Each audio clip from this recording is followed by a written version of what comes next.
This is a puppy scooter key ride by Archie Mitchell. So let's go. There we go.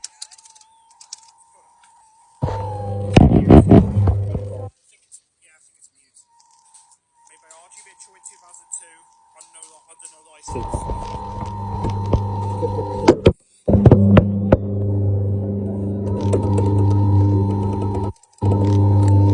Yes, mute. Here's the back of it.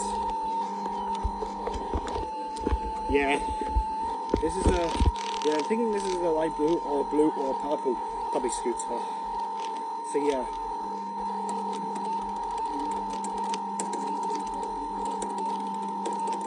Yes. Yes, it's still mute, I believe. Yeah, I think it might be a little bit broken.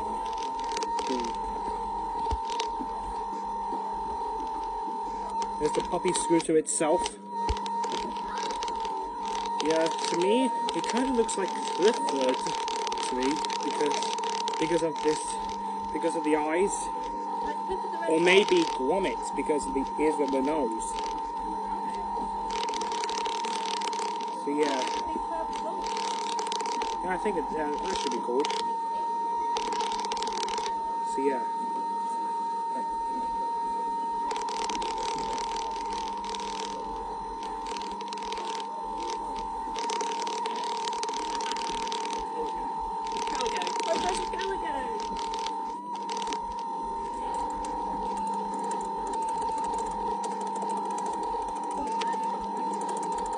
I don't know why this ride is mute, but this ride is mute for some reason. Oh yeah, and that was the puppy scooter key ride by Archie Mitchell, sighted at Colchester Zoo.